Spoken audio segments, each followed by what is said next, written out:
Fellow heroes, today we're going to be talking about Borderlands 4. This is going to be first impressions, thoughts, and things like that. We're going to go over a little bit of news over the game, and honestly, my own personal opinions as well. At first, I wasn't the biggest fan of the game. I was really frustrated with it and didn't really like it and where we had gone with it. But then I've kind of turned sides, and now I'm really enjoying the game. I'm having fun with it. And I want to tell you guys how that happened and what's going on there. But the biggest news of all is there are 70 Borderlands 4 reviews as of right now. This was like kind of at the start of the weekend. 60 on PC. Something suspicious here. Console performance below the clip is horrendous and unacceptable. You've probably already heard, but Borderlands 4 runs terribly on PC. This is end-game content with Harlow, the Gravity Girl, and it is just not performing or keeping up. I had this experience. You can go check out my the part 1 of my Borderlands 4 stream to see how I tried to play it on PC, and then I actually refunded the game, bought it on my PS5, and now I'm just currently playing on my PS5 because I just didn't want to deal with it. I don't know how true these captions are. This looks about right, but I'm not too sure. We got Borderlands 3 on the left and Borderlands 4 on the right. I think Borderlands 4 looks beautiful. It is actually a pretty impressive looking game, but for it to look like this and for this to, these to be about 6 years apart, and Borderlands 4 is giving us so much difficulties. I know there's a lot in the world and things like that, but why are they not able to optimize for PC? And they've done some small updates and improvement, and there were some quality of life. One thing was that I found annoying that I noticed was updated was whenever I was in the inventory and I was trying to sort my inventory, but if I ever switch categories, like if I went from one gun to another gun, or if I went from guns to look at my shields, the sorting would reset every time. Now, whenever you sort something and you switch categories, the category stays. So they improved crossplay and they improved other things as well and some quality of life, and they're trying to patch in fixes to optimize for PC. But honestly, I think me and a bunch of other people are starting to think that they don't really care that much of what's going on. According to the CEO, Randy Pitchford, he has been tweeting, and at first he was tweeting a lot of great stuff. He was praising how great they were doing, and he was saying, hey, everyone, here's some free codes. Here's some stuff for some guns. He was trying to be part of the community. He was in there. He was in the trenches with us. And then he started saying some things against us. Started saying, oh, well, PC, Borderlands 4 is a premium game made for premium gamers. Deftone retort to performance and backlash. Also saying things like every PC gamer must accept the reality of their relationship between their hardware and what the software is running or doing. Saying like, hey, it's your fault your PC can't run this game. Code your own, and then, as the backlash continues, code your own engine and show us how it's done, please. We will be your customers when you pull it off. The people doing it now are clearly dumb and don't know what they're doing, and all the support and recommendation and code and architecture from the world's greatest hardware companies and tech companies working with the world's greatest real-time graphics engine codes don't know what to seem they're doing. No, some backslash sarcasm. So, really attacking his consumers, and that's kind of been a theme as of recently these years, is where a lot of developers will come out and say, oh, well, you don't like the product I made, well, you're a bigot, or you're the problem, or you're the issue. And this is kind of what he's kind of doing the same thing, and that's not what you want to do to the consumers. You made something that isn't working for a majority of people. You want to sell your product, and then you're going to go and tell people they're not good enough to play on your product. Now, to his defense, and by all means, this is a large defense. I'm exaggerating a lot. He says less than 1% of players are filing tickets about performance, so clearly the internet is overblowing it. So in his mind, he probably thinks that people are, for some reason, review bombing his game because a small portion of people are experiencing problems. So in his mind, he's being pragmatic about it, and he's attacking them back in some way. And this is all just me assuming. This is me putting on a tinfoil hat and saying all that stuff. Don't go thinking this is the reality and these are his words. These are my words. But even so, who puts in a ticket? I didn't put it. That didn't even cross my mind to go complain to Gearbox and be like, "Hey, your game's not working for me. Please fix it." I was like, "Oh well, this is garbage. I don't want this anymore. Let me go get it on another thing that will actually work." And if it didn't work on the PS5, I would have just returned it there too and not played it. I think that has something. You shouldn't use that statistic as a defense as to there's nothing wrong going on in your game. And even that seems to be the biggest sentiment with the problems with the game. When we look at reviews on Steam, they are mixed. And a lot of it has to do with Randy. I didn't even see that last time. I wrote that as Pitchford. Randy Pitchford says the problem is people playing the hardware that's 2 or 3 years old. Was really looking forward to this one. Huge Borderlands fan. Unfortunately, it's almost unplayable. In a vacuum, it's better than 3. The moment-to-moment writing is enjoyable and the game feels solid. However, there are heavy caveats. Oh, this guy's actually going into a review. Character builds are uninteresting. I disagree with that. I also disagree with the moment-to-moment writing. All of the really interesting weapons are legendary, so bulk or mid easy. Yeah, but we'll get back into that. Enemy variety is just okay. The game runs like ass, and there it is. That's kind of what I was looking for. Confirmation bias for me. There you go. But these parts right here, his sentiment in these first 3 points are kind of how I felt when I played it for the first 2 hours. And I'll get into why I stopped feeling this way, because I did feel like all the interesting weapons just are the bulk or legendaries, and the bulk of them are just not that much fun to use. And then the builds are kind of uninteresting. I didn't feel that way, but I think you replace the builds with how I felt about the story, and me and this guy were kind of on the same page of things.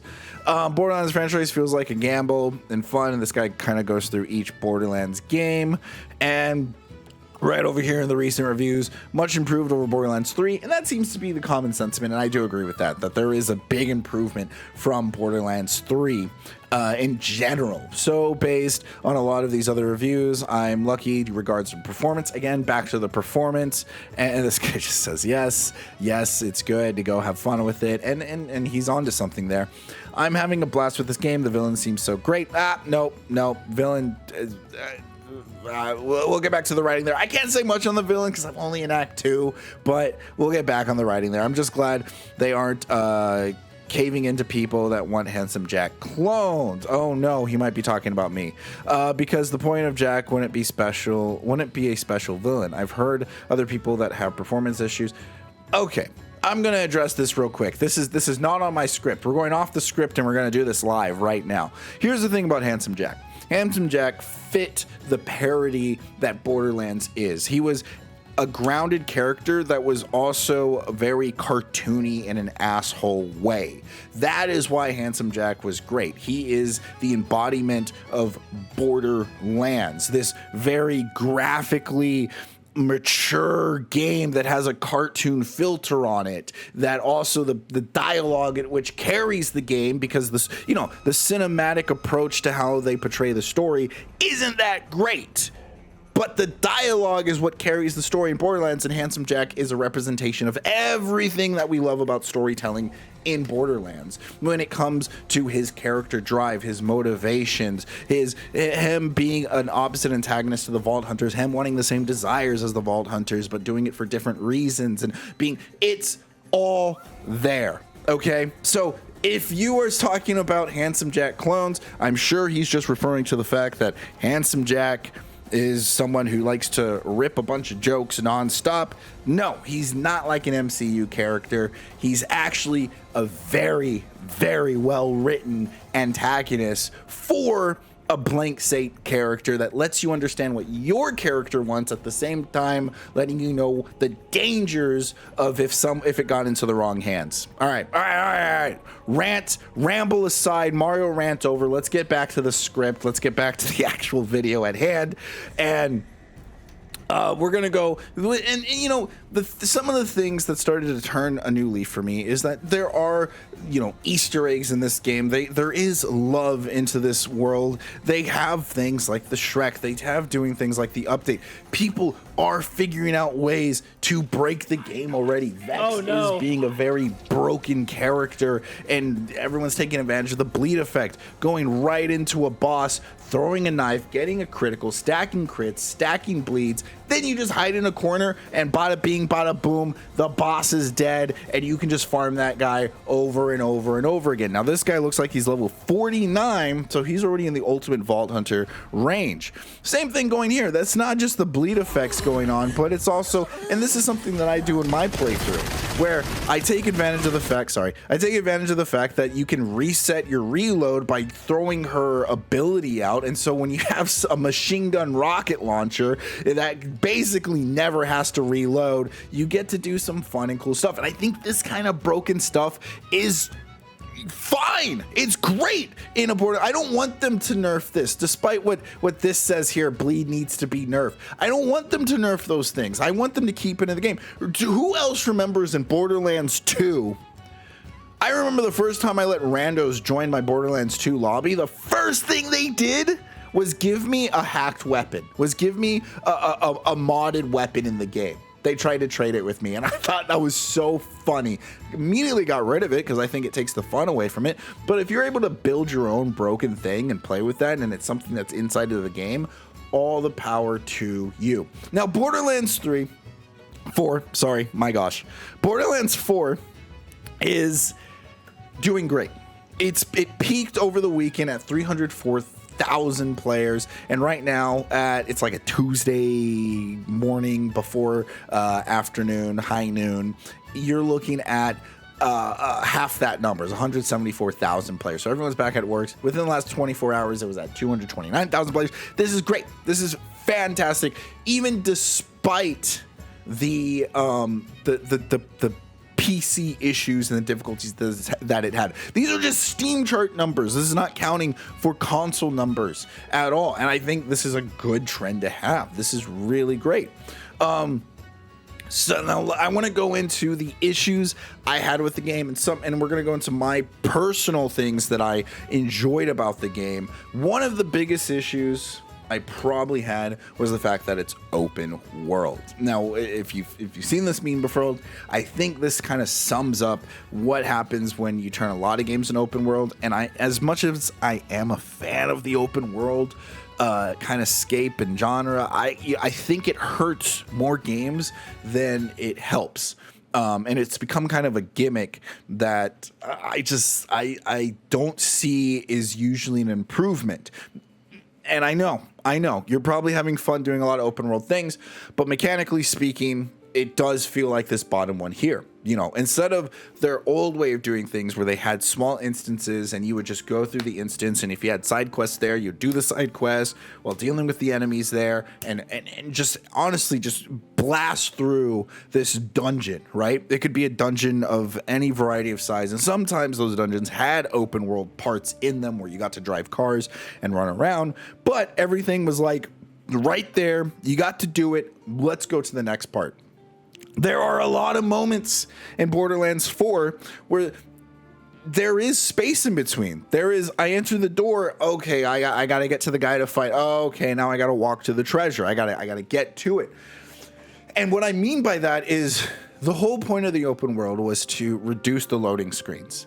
But I feel like there are more loading screens than ever before. There's a lot more things going on where I'm riding my motorcycle from point A to point B, or hover bike, whatever, and it takes a minute. It takes a minute, 2 minutes, takes longer than a loading screen. There's other times where it's like, okay, I could fast travel somewhere, but it would take the same amount of time to load the fast travel as it would to do that. When you're in a dungeon, when I've done the dungeon for the first boss in the first act, the big fat dude with the absorbs people, when you fast travel in that dungeon, it's instantaneous. So if you make instances and then those instances can take care of themselves, then by all means, like, I'd rather have that. I'd rather have something that's contained, and I did missions in that, and because it fits. I'm not saying they shouldn't do open world in the future.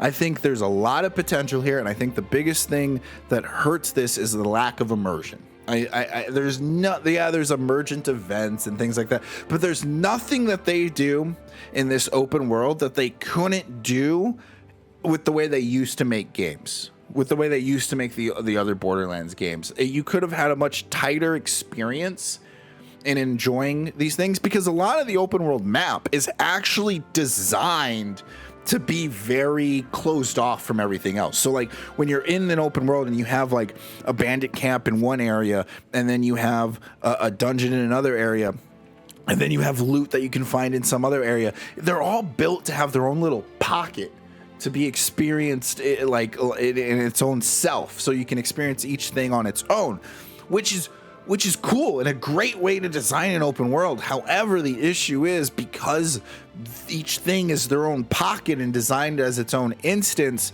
the game cuts you off from it, and there's no way to really traverse the vertical landscape freely. You have to go to a specific part of the map, go in, find the entrance or find the path they want you to take. And it's not like Breath of the Wild where you can climb everything or grappling hook everything. It's not like Skyrim where, you know, you can see the top of a mountain, and if you want to go there, you can go there. It is very restricted. And if it's so restricted in its open world, why didn't they just leave it the way it is? Now, this is a start. I think it's going in the right direction. I think if they want to continue the open world game, they're going to refine it. I am not mad at them for trying something or making changes. I think good, do that to improve the game, because they have improved the baseline game, which we will talk about later.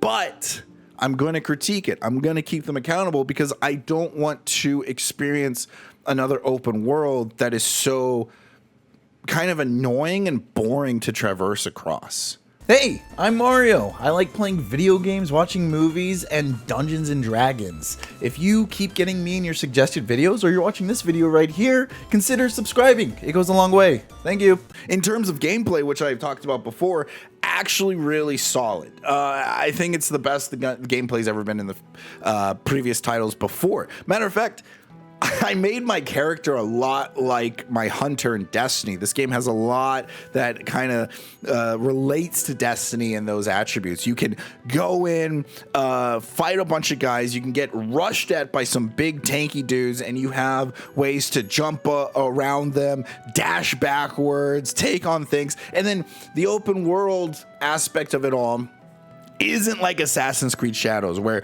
in order to level up, I have to go do open world quests. No, it's more for kind of just quality of life.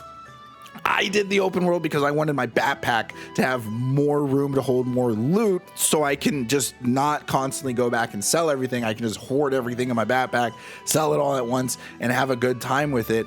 But also, if you do things like the vault, which we'll go more into detail in here in a little bit, you can increase their stamina, so it makes it easier and things like that for you to be maneuverable whenever you're fighting in those big mobs. The guns feel good in the beginning. I think it's like this for every Borderlands game. In the beginning, in the first couple hours, when you don't really have any like rare guns or epic guns or anything like that, it kind of sucks. Like, the guns just suck in the beginning, and that's fine. That's fine, but once you start rolling, once you start leveling up, once you start getting good loot, the guns do feel good. I think they do feel better. I had one legendary sniper that I absolutely loved, kept it for way longer than I should have. I think it was like a level 12 sniper, and I was using it against level 15s, 16s, and I finally sold it. And I haven't found a sniper that I loved yet, but I keep getting purple guns that are absolutely fantastic. And the whole like manufactured thing, I'm all Jacobs. I love everything that could be considered Jacobs at all times, every time. I want Jacob grenades. They're throwing knives that do different things, which also adds to the critical aspect of it all. And then when I throw my knife, it reloads my gun. I'm telling you, I made a Destiny character. So I have my hand cannon that I shoot at them, and when it goes to reload, I throw my knife, and by the time my knife is done being thrown and my gun's reloaded, and I get to shoot more. The Jacobs assault rifle, when I'm going against a big beefy dude and I just want to keep putting shots into him, every Jacobs gun lets you ricochet bullets everywhere, so you can sit there and just shoot the big guy, and the next thing you know, all his buddies around him are getting hit with ricochet bullets and are dead, and you're taking care of the guy you need to take care of. Vex has been really fun to play. I did respec once because I was experimenting with stuff, saw the bleed stuff, and was like, hey, I need to try that out. Probably kicks in more later game, but I did have it to where my reload was way faster. That's my favorite thing to do in Borderlands, is make sure the reload is super fast, and especially when I'm using Jacobs, I want that type of reload. I like that there's guns for every type of person. I just got done with the first act, and the mod to add to my it knows, okay, you like Jacobs, we're gonna, every time you ricochet, there's a chance you can do this or that, and so I love having the mod on for that. I haven't really seen the difference in like shields, but with the healing ability, Jacob's instant heal, of course, it was just, I fell in love with that manufacturer. I have loyalty now to a corporation inside of a corporation. So that's just how the game immersed me with the gameplay alone and the guns, and that was really cool. In terms of my first couple of hours of playing the game, one, I was sour because the frames were just absolute garbage on my PC, and my PC wasn't the recommended, but it was above the minimum requirement that they posted, and so I was like, usually my PC does fine for that. No, it wasn't. I lowered the graphics all the way down. I lowered the frames as low as it could be. It just wasn't a good experience, and I'm not technically adept, and there's ways around it that they've posted, but I ended up just refining it and getting on a PS5. I was like, yeah, I want to play it on PC, but I will settle for PS5, and I'm gonna enjoy this game one way or another. But the first 2 hours on top of that was, once I restarted the game, started a new character, and played the story, I was just not into the main story. So much so that I think it was an overcorrection on everything that was happening. I think that when you had something like Handsome Jack, who I think is the peak in storytelling was in Borderlands 2, then you go to Borderlands 3, nobody really liked the overuse of the humor and the satire and the parodies. This is too grounded. And they say they only use humor as coping mechanisms, and I think that's an issue. It hasn't really hit, and they're trying to. It seems like it's too much of, okay, well, this is a bad guy. I'm not saying he's written poorly, but he's written in a way that's just forgettable. He's the main story as of right now, as of Act 1, is a 5 out of 10, and that could change because we could gain more information. We could learn more. There could be something more compelling to happen. But when it came to all the characters I met in Act 1, and especially Rush, and we're going to go into a little bit of spoilers here. So with Rush, it was interesting because he was someone that just felt too safe. When we were doing the mission, we had to do the side objectives, and the joke is, oh, he reads books. Oh, bodybuilders can read books, and you're kind of just like, okay, well, I guess you stereotyped him. How dare you do that? It wasn't really it wasn't really funny. It was just like, we're doing everything safe. Everything feels like HR's in the room. The big bad guy, the timekeeper, is just, well, I want to control everything. I want to make everyone my slave. A perfect utopia will be under my rule. That's just like, okay, dude, like, you're bad. You're bad just to be bad, which is cool, but there's nothing compelling behind that, right? And I'm hoping that the second act gives us that thing that's compelling, like with Handsome Jack, how the siren, or the girl that's been helping us this whole time, was a siren.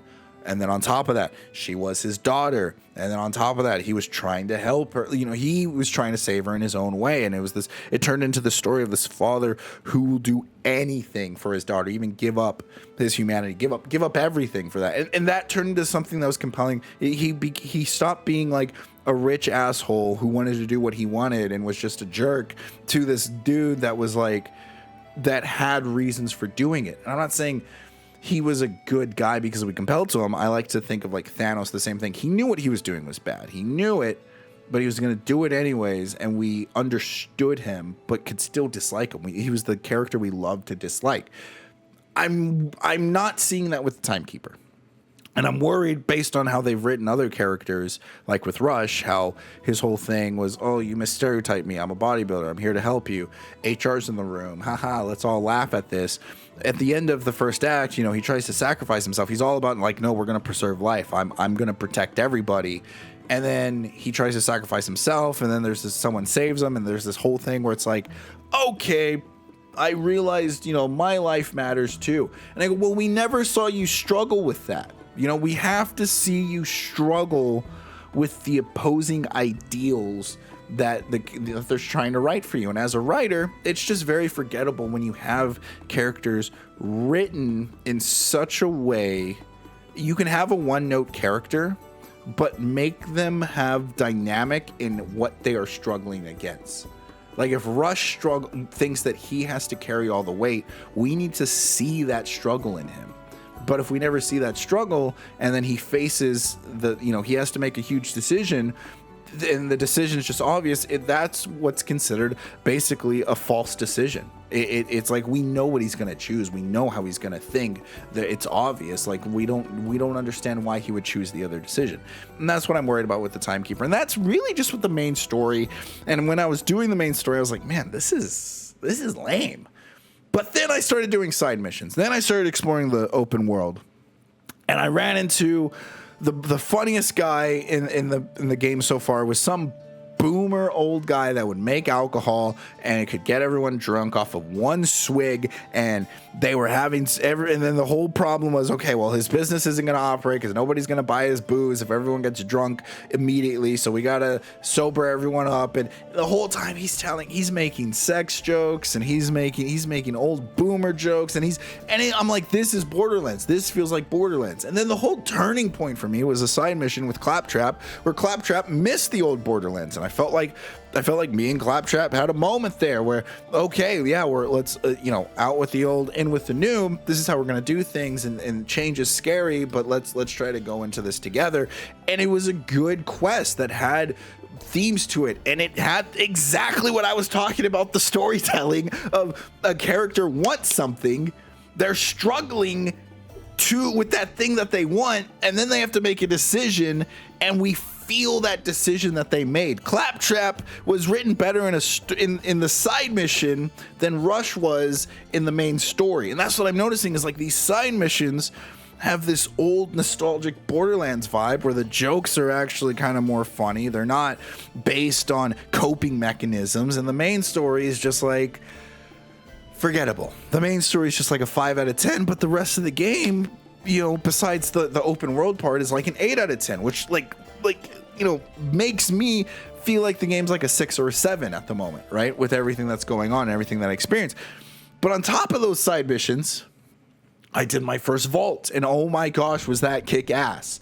That, getting the vault pieces was so annoying. There's so many what I would call like Riddler trophies, if you ever played the Batman series, where something's around, but you don't know where it is, but the game's saying, oh, there's something next to you. I once spent probably over 10-15 minutes because I just kept walking past a vault fragment, and I didn't know it was right there. At one point, I asked my wife to come help me look for it, and we were looking for it, and it was just like, where the heck was it? And it was just right there on a barrel by the water, and I was like, oh my gosh. And there's a lot of stuff like that I just don't like.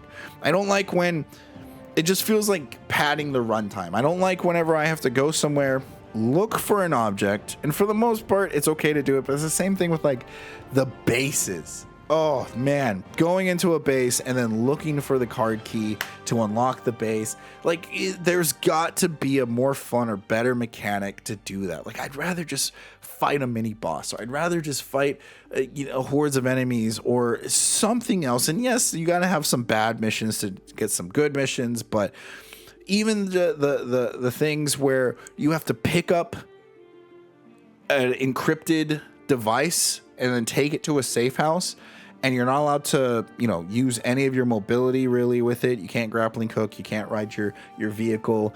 Those, or at least in the beginning, I just despised because there was nothing going on. It was just me grabbing it and walking about 500 meters, maybe 200 to 500 meters to a destination with no issue. There was some fun parts. It got fun when I had to throw the object and then do the grappling hook, and it kind of became a puzzle of like, okay, how am I going to get to this vertical position with this item that I have to hold, but I can't do anything. And those moments are fun. Those are good. I wish they would do more stuff like that with the vault fragments and the bases and looking for the card key. I wish there were more like just little puzzles, little things other than just, hey, it's somewhere here. Why don't you just find it and spend a couple minutes finding it? Maybe you'll get lucky, maybe you won't. But once you get past and you thread through that stuff, you get to do the vault. And my gosh, the vault boss was harder, more dynamic than the main story boss, which I think is good, is a plus, because the vaults in the previous games, that's what you did. You spent the whole game getting to a vault. So for them to be side missions now, they better live up to how the previous games were, and boy do they. You get to fight a weird guardian creepy alien guy, and he has cool boss mechanics that force you to use all of the mechanics in the game, and in a good way, in a good fun way that I really enjoyed. And I think the boss mechanics are simple and easy to understand, but challenge you. They're not like super hard and over complex like if you were playing World of Warcraft or Retail WoW at the moment, you know? And so like those moments are just great. I know this has been a kind of long video, and I wanted to touch up on things, and I wanted to get this out as soon as possible for you guys, and I will make a more summarized review. My review is going to end up being like, 10-15 minutes once I actually have a script and I'm not just sitting here rambling. And I'll get that out here, but I wanted to give you guys these first impressions of Borderlands 4 and tell you all the good and the bad, and really make your own decision for it.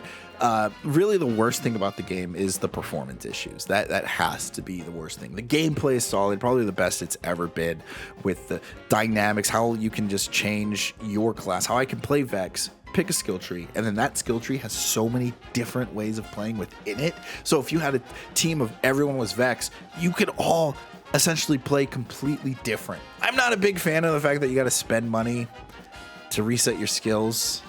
I'm all about like just let people reset their skills, but that's whatever. It's not like money's hard to come by in a game like this, so it's just an extra step to do something.